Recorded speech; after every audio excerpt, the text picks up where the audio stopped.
नमस्कार दोस्तों।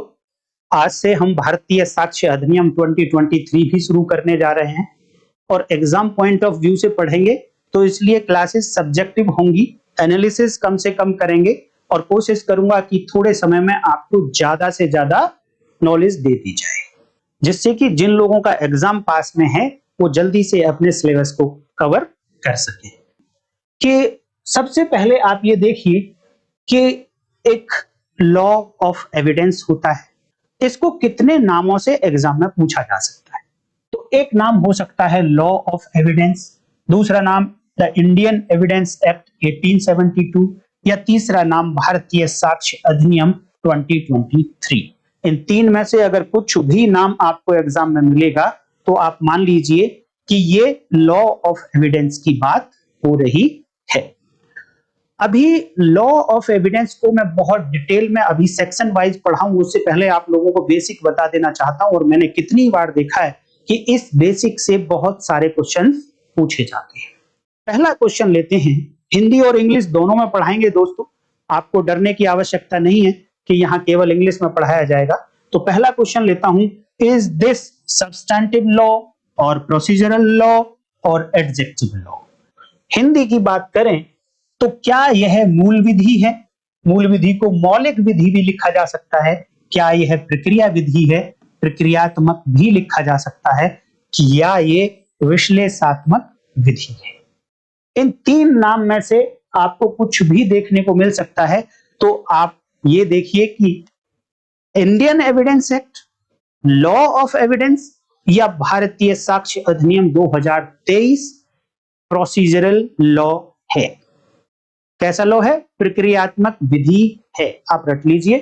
और कई जूरिस्ट ने प्रक्रियात्मक विधि को विश्लेषणात्मक विधि, आप ये गूगल कर लीजिए, एडजेक्टिव लॉ के लिए मैंने विश्लेषणात्मक विधि वर्ड यूज किया है, आप गूगल करके देख लीजिए एग्जैक्ट हिंदी क्या होगी।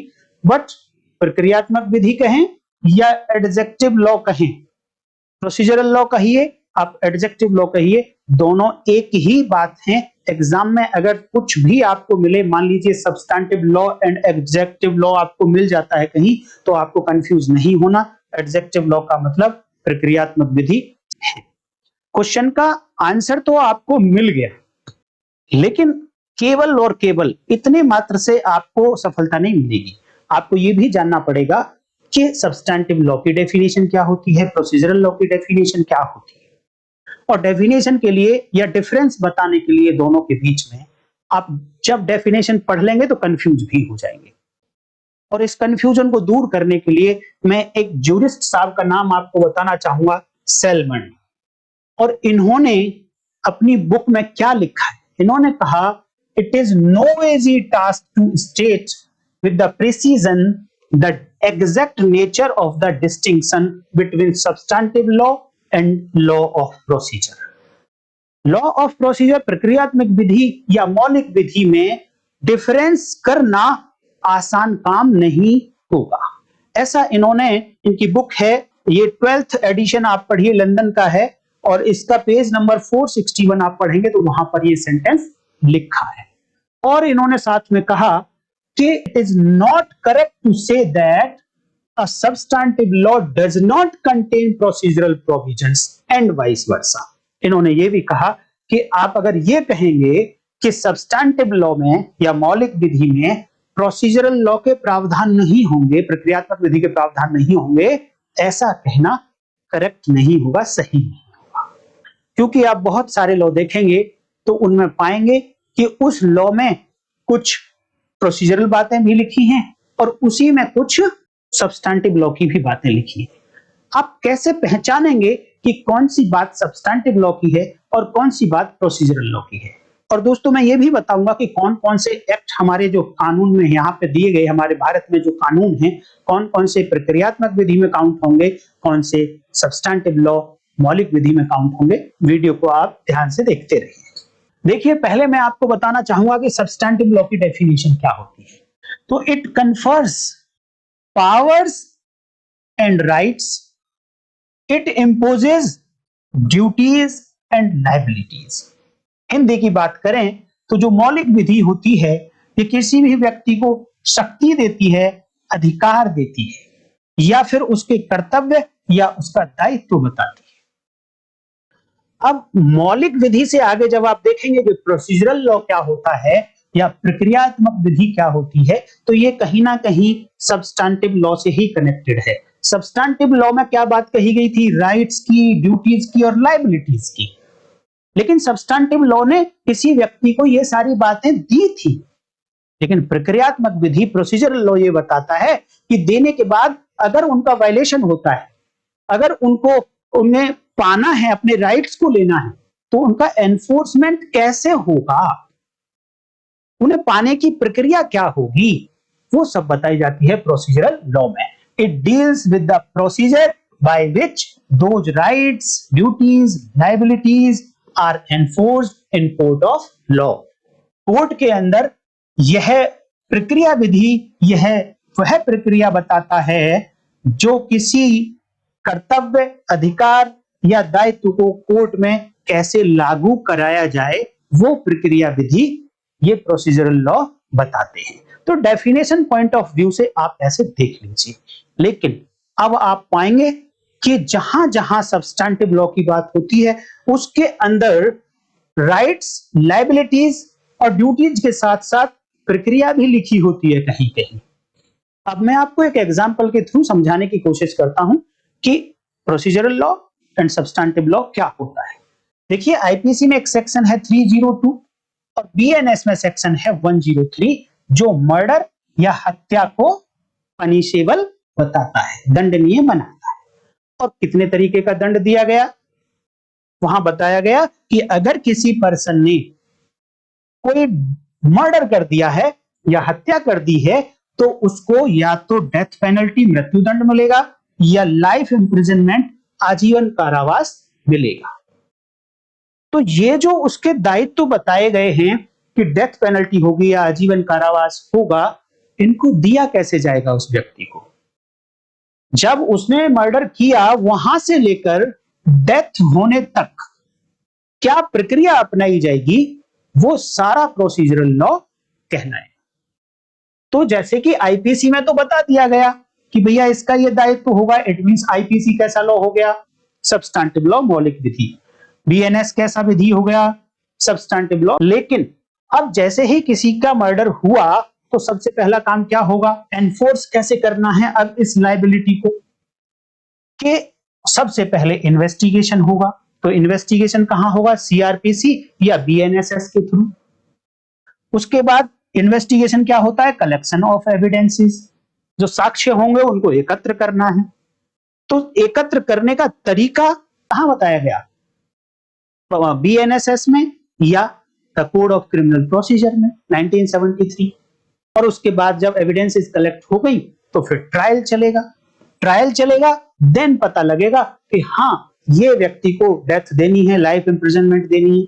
और जब मान लो कि डेथ पनिशमेंट दे दी गई किसी को, तो ये जो उसका दायित्व था, उसकी जो लायबिलिटी बनती थी, वो उसको सौंप दी गई है कि भैया अब आपको डेथ पेनल्टी मिलेगी।